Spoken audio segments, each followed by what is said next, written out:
እያደር ጉድ ይሰማል አለ ያገሬ ሰው። ገና እያደር ብዙ የምናየው የምንሰማው የምንዳስሰው የምንቀምሰው አለ ከዩቲዩበሮቻችን ማለት ነውና እስቲ የሩታ ስራ የምር የተመቻችሁ እስቲ በላይ ካሳዩኝ፣ እንዲሁም ሰብስክራይብ እያደረጋችሁ ለሌሎች ሼር አድርጉና በኮሜንት አሳመስጨው ላይ አስቀምጡልኝ ማለት ልወቀው ማለት ነው። በእርግጥ ሄርሜላን ለማስወገድ አብርሃምን ወደ ራሷ ለመሳብ ያደረገችው ነገር ሊሆን ይችል ይሆናል። በእርግጠኝነት መቼም አብርሃምን ፎቶ ለቅብሃለሁኝ ብላ የምታስፈራራው ነገር አንዳችም ነገር ይኖራል ብዬ በራሴ አላስብም። ምክንያቱም አንደኛ የልጁ አባት ነው፣ ሁለተኛ ሙሉ ፋሚሊ ያውቃታል፣ እህቷም የምትናገረውን እየሰማን ነው። እንዳሉት ወደ ራሷ ለመሳብ በቃ በማስፈራራት ግን ደግሞ ሊሆን አይችልም። የልጄን አባት ወዶና ፈቅዶ የራሴ ላደርገው እንጂ ሳይወድ በግዱ ወደ ሌላ ሐሳቡ ከተቀየረ በኋላ ወደ ራሴ ይመጣል ብዬ የማይሆን ነገሮችን አሳይቼው ይመጣል ብዬ ማለት አልችልም። ግን ሄርሜላም ደግሞ ድንጋይ ሆናለች። በቃ አንዴ ነግሬሻለሁ አልሰማ ብለሽኛል፣ ገብቼበታለሁ፣ እኛ አዲስ ህይወት ጀምረናል ብላለች። የምር ጀምረዋል። ከጀመሩስ እንግዲህ ሩታ እንዳለችው ከሆነ በእርግጥ የሰው ልጅ ዋሽቶ ሰው ያስታርቃል። ዋሽታ ባሏን ወደ ራሷ ለመመለስ የምታደርጋቸው ድራማዎች ሊኖሩ ይችላሉ። በዚህ ልክ ደግሞ እንዳለው ወንድ ልጅ ተደፈረ፣ ተጠቅማብኝ እንደ ሸንኮራት መጣ ጣለችኝ ብሎ እንዳለው እንደዛ ልታደርግበት ይሆን? እርግጠኛ ነኝ መቼም ከዳኒ ጋር ድራማውን ተስማምታበት ያደረገች የምትሄድ አይመስለኝም። ሄርሜላ እውነት ለመናገር በቃ መስሚያ ጥጥ ነው። ፈለግሹን አምጪ፣ ፈለግሹን ሁኚ፣ ፈለግሹን አድርጊ። ከዚህ በኋላ ላይ ፈለግሹን ብታመጪ አልለየውም፣ ከነግሳንግሱ ወደዋለሁ፣ አፈቅረዋለሁ፣ አንቺ ይልቅ ከህይወታችን ውጪ ብላ የልጁን እናት ገፈተረቻት። ሄርሜላ ማለት ነች። ሩታ ደግሞ ከት ብላ ስቃ አንቺ ከህይወታችን ውጪ፣ ከዚህ በኋላ አንቺ ነሽ ህይወታችን እየበጠበጥሽ የምታስቸግሪን፣ ስለዚህ እባክሽ ልለምንሽ ውጪልን አለቻት። እውነት በመናገር ስራዋ የሄርሜላ ድንጋጤ እንኳን ሄርሜላን እኛንም አስደንግጦናል።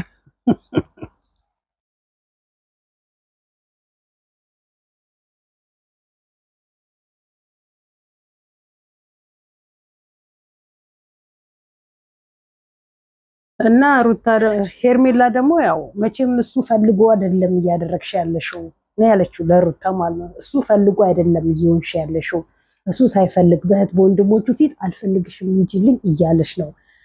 ሲጀመር ሲፈልግና ሲፈቅድ እንጂ ማንኛውም ነገር የሚሆነው ያለ ፍላጎት አይሆንም ትላለች ሄርሜላ። ሩታ ደግሞ እሱ ፈለገም አልፈለገም እኔ እንጂ ፊት የነሳሁትኝ ይፈልገኛል፣ በዚህ ልክ የማደርገው በቃ አንቺ ከህይወታችን ውልቅ ብለሽ እንድትወጪ ነው እንጂ አብርሽ ይፈልገኛል፣ ከጀርባሽ እኮ እየመጣ ከኔ ጋራ ነው የሚውለው፣ ከካሜራ ጀርባ ብዙ የምናረጋቸው ብዙ የምንሆናቸው ነገሮች አሉ።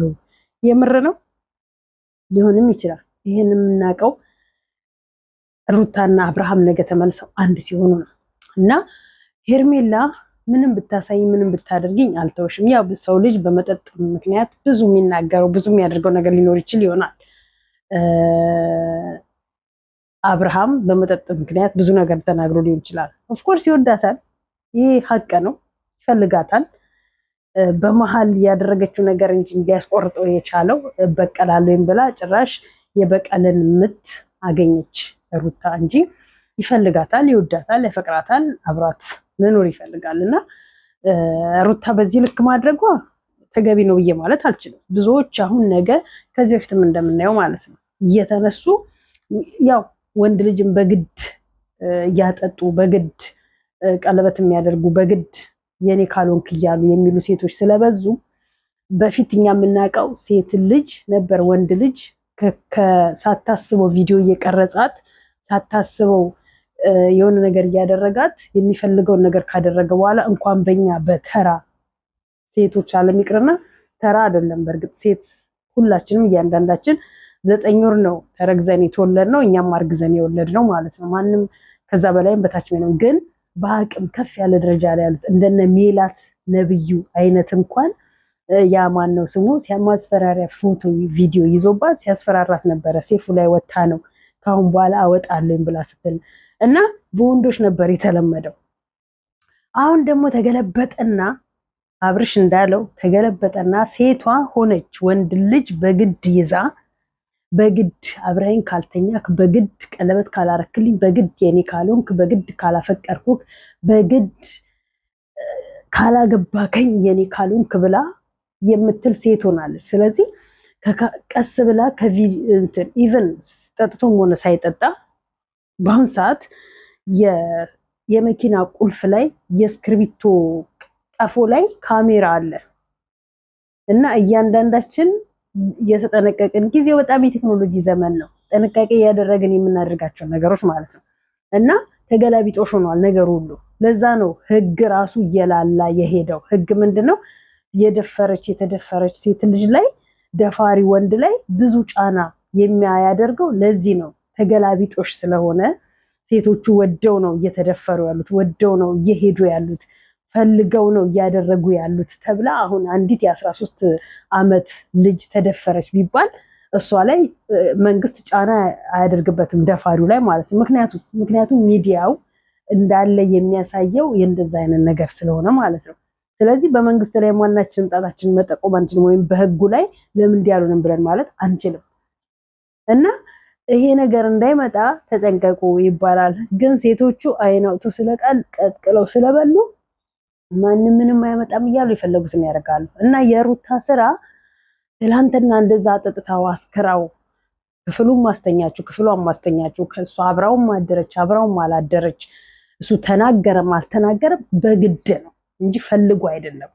በግድ ደግሞ ምንም ነገር የሚሆን ነገር የለም። አለቀ። የእንቅልፍ መድኃኒት ማደረገችበት በመጠጥ ብቻ። መቼም እንዳልኩትኝ ማንም በትንሽዬ መጠጥ ሊሰክር አይችልም።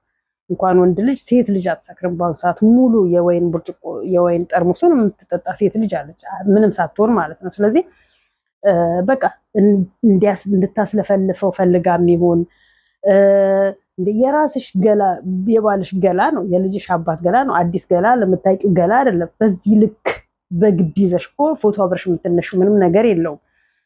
በግድ ራቁቱን ሆነሽ አብረሽ ቪዲዮ የምትቀረጭበት ምንም አይነት ነገር የለውም። አለቀ። ከካሜራ ጀርባ የፈለግሽውን ቀስ ብለሽ ማድረግ የምችው ነገር ነው እና በፍቅር ነው መያዝ የምችው እንጂ በግድ አይደለም። ስለዚህ ሰላም ግን ጤና ይስጥልኝ። እንዴት ይቻላል ተከታታዮች፣ በዓለም ዙሪያ የምትገኙ ኢትዮጵያ እንዲሁም ኤርትራውያን በያላችሁበት ሰላምታ ይድረሳችሁ። ሰላማችሁ እንደምድራሽዋ ብዝት ተርፍ ይበልልኝ። ዛሬ በአክሽን ነው እየሰራሁኝ ያለሁት። ሁሌ ቁጭ ብዬ ነው። እስቲ አንዳንድ እየተንቀሳቀስኩኝ ልስራላችሁ ብዬ ነው እና ላይክ፣ ሼር፣ ሰብስክራይብ ያደረጋችሁ አበረታቱ። ሌሎች ሼር አድርጉልኝ ፕሊዝ። እና እንስቶችዬ ለየትኛው አንስት ትላላችሁ እንግዲህ? ለየትኛው አንስት ነው አሁን ካሁን በኋላ እንዲህ ብታረጊ እንዲህ ነው፣ እንዲህ አታርጊ፣ እንዲህ ብትሆኚ እንዲህ ነው ብላችኋት ልትሰማችሁ የምትችለው? በቃ የተገላቢጦች ስለሆነ ባለትዳር ለምን አፈቀርሽ? ፍቅረኛ ያለው ለምን አፈቀርሽ? የሰው ወንድ ለምን የኔ ካልሆን ትያለሽ? ከሰው ወንድ ጋር ለምን ትንጠለጥያለሽ? ለምን እንዲህ ታረጊያለሽ ብለን ብንል ማንም መስሚያው ጠጥ ነው። የፈለኩትን የመሆንና የማድረግ መብት ያለው እኔ ጋርና እኔ ጋር ብቻ ነው። ብሰደብም ብዋረድም ብሰቀልም ብገደልም ማንም አያገባው። የሆነ የተመቸኝን ነገር ግን ከማድረግ ማንም አይቆጥበኝም። በቃ ያንን ያው ትጎመዣታለሽ እንጂ አታገኘውም ነው። አሁን ሩታ ይሄንን ገላ ትጎመዣለሽ እንጂ አታገኘውም። ባይዘዌ ያው አብርሃም ስላልፈለገ እንጂ እንደተባለው ሄርሜላ ፈልጋለች፣ ግን አብርሽ አልፈለገም። እንደጊዜው ወንዱ አይፈልግም። በአሁኑ ሰዓት ላይ ወንዱ አይፈልግም፣ ወንዱ ይሸሻል። ፈላጊዋ ሴት ናት። ሴቷ ምንም ትሁን ምንም ያንን ወንድ የግድ የሆነ ነገር ተጠቅማ የራሷ አድርጋ ከዛ በኋላ እንዳለው እንደ ሸንኮራ መጣ ወይ ትተፋዋለች፣ ወይም ደግሞ እንደ ሸንኮራው መጣ አኝካ የራሷ ታደርገዋለች ማለት ነው፣ ትውጧለች ማለት ነው። እና የሩታና የሄርሜላ ስራ አይዶን ነው። ነገ ደግሞ የአብርሽ ቤተሰቦች እንዴት እንዲህ ታደርጊያለሽ ብለው ሊሏት አይችሉም። ምክንያቱም ተነጋግራለች፣ የራሷ ለማድረግ ፈልጋለች። ለዛ ነው በአደራረጓ አልተመቸንም እንጂ የራሷ ለማድረግ በምትሄድበት ጥግ ድረስ ትሄዳለች ብላለች ቡዜ። ስለዚህ የቡዜን ሀሳብ ሁላችንም ተቀብለን ሩታ አይውሽ አብርሽን የራሷ ባረገችው። ሄርሜላ እንግዲህ ዳኒሻም ሄርሜን አንቆ ይዟል። ያው እሱ በእርግጥ ድራማ ነው የዳኒ በትክክለኛው ድራማ ነው። እዛ ጋ በቃ ዳኒም ወጥሮ ተነስተዋል፣ ሩታም ወጥራ ተነስታለች። በዚህ መሀል ላይ ግን አብርሽን ብቻውን ያስቀረችው ጊዜ ሩታ የዛኔ ነው መተላለቂያቸው። እውነት ለመናገር የዛኔ ነው መተላለቂያቸው። ዝም ያሉት እህት ወንድሞች ሁሉ የአብርሃም ሩታ ላይ ይነሱባታል። የምር ግን ፈልጋ ከሆነ እሱን የምታስገባው እጇ ከሆነ ደስ ነው የሚለን፣ ሁላችንም ደስተኛ ነው የምንሆነው። እና ዳኒም ወጥሮ ይዘዋል። ሄርሚም እንግዲህ ተበጣብጣለች። አሁን ብጥብጥ ተጀምረዋል። ሩታና ማነች ስሟ ሩታና አብርሽ እንደተበጣበጡት ሁሉ ሄርሚና አብርሽን ብጥብጥ ተጀምረዋል። ቤቱ ተንኳክቶ ገብቷል። ጸብ እንግዲህ ያው ዩቲዩብ ጸብ በደላላ አይደለ? ዩቲዩበሮቻችን ጸብ በደላሎች ስለሆኑ የአንዱ ቤት ተበጥጦ የኔ ቤት ዝም ማይኩ እያስቋረጠብኝ ስላስቸገረኝ እሱን ነው የማየውና እውነት ለመናገር በዚህ በጾም ወቅት በዚህ ይቅር በሚባባሉበት ዘመን በሙስሊሞችም በክርስቲያኖችም ጾም ጸሎት ባለበት ዘመን እናት አባቶቻቸው ሳይለንት ሆነው የፈለጉትን ይሁኑ የፈለጉትን ያድርጉ፣ ሙህም ገንዘብ ይስሩና ያምጡና እኛን ይጠግኑን፣ እኛን ያሳልፉልን፣ እኛን ደስተኛ ያድርጉን፣ እኛን ያንቀባሩን እንጂ ምን አገባነ ብለው ነው ሳይለንት ሆነው ዝም ያሉት የሁሉም ቤተሰቦች ማለት ነው። የአብርሃምን ቤተሰቦች ቢሆኑ የሩታን ቤተሰቦች ማለት ነው። ሄርሜላ ቤተሰብ ይኖራት አይኖራትም አናቅም። ምክንያቱም የለኝም ብላ ስትል ነው የምንሰማው። እና ዝም ማለታቸው ዋጋ ያስከፍላቸዋል።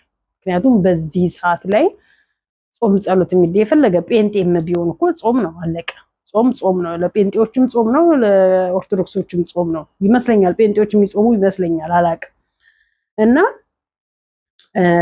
ያሳፍራልምም ያስጠላልምም በቃ በዚህ ልክ መሄዳቸው ማለት ነው። እና ዳኒሻ ደህና አርጎ ድራማውን እየተጫወተው ነው፣ ደህና አርጎ እያስኬደው ነው። ሄርሜላ ወደድሽም ጠላሽም ሩታ አብርሃምን ወደዛም ብላ ወደዚህም ብላ እጇ ታስገባዋለች። የሚል ከሆነ ደግሞ ዳግም አይኑን እንዳይ። ለነገሩ ሄርሜላ እውነቷን ነው። ምን አለች መሰላችሁ? አንተ ፍላጎት ባይኖርክ ኖሮ አለች፣ ፍላጎት ባይኖርክ ኖሮ ናግባ ቁጭ በል ብላት ስትልክ ልጅ ከተኛ ውልቅ ብለህ መውጣት ትችል ነበር። ፍላጎት ስላለክ ነው እዛው የቀረከው። የጠጣከዋል በግድ ነው ያጠጣችኝ አለ። እንግዲህ እጅና አፍህን ይዛ እንደዚህ አፍን ፈልቅቃ አላጠጣችህም። በቃ መጠጣት ፈለክ በኔ ሞታለች። እሷ እንድትሞት ስላልፈለክ አጠጣችህ፣ ጠጣክ። ድገም በኔ ሞታለች፣ ደገምክላት። ፈልጋ አይደለም እንትን ያለች በቃ ልጇን እንድታይ ጠራችህ። ደስተኛ መሆን ፈለገች፣ ደህና ማለት ፈለገች፣ ተዝናናችብህ እንጂ ምንም ቢሆን የልጁ አባት ነው። መጣ አትጠለቅም፣ ጥላ አትጠለቅም። ቢከፋም ቢለማም እሷው ትሻላለች ማለት ያክል ነው። በቃ አንተ ካደረግካት ይልቅ እሷ ያደረገችህ በጣም ቀላል ነገር ስለሆነ ነው። ያኔም ተንጫጫንም ምንም ብዙዎቻችን ተናደናል፣ ሰድበናታል። አሁን ግን ምን ያገባን ብለን እንላለን። ሄርሜላም ከወደደች እንግዲህ ሁለቱንም ወይ አንድ ያግባቸውና ተቀመጥ ተገላገል፣ አለቀ። ሩታን ለልጅክ ስትል ሄርሜላን አዲስ ልጅ ለማስወለድ ስትል ቀጥልበት። እኛ ምን የምንለው ነገር የለንም። ምክንያቱም አለን መስሚያችሁ ጠጥ ሆኖ ገንዘባችሁ ላይ ስለሆነ ትኩረት እያደረጋችሁ ያላችሁት ቀጥሉበት። እናንተ ሂዱ፣ እኛም እንሰራለን፣ እንሄድበታለን ነው ማለት የምፈልገው። ሌላ ምን ይባላል? መቼስ ምንም የሚባለው ነገር የለም። ተናግሮ አናጋሪውን ያዝልን ነው የሚባለው። ተናግሮ አናጋሪውን ያርቅልን፣ ያዝልንም ያርቅልን። ምክንያቱም እናንተ ተናግራችሁ እኛንም ተናጋሪ እያረጋችሁን ነው። የማይሆን ነገር እየሰራችሁ ሳንወድ በግዳችን ተው እያለን እየወጣን እየተናገርን ነው። እና አበረታቱ። ላይክ፣ ሰብስክራይብ ያደረጋችሁ አበረታቱ። ቪዲዮውን ሲጀምሩ ላይክ አድርጉና ጀምሩ፣ ሼር አድርጉልኝ። ይመቻችሁ።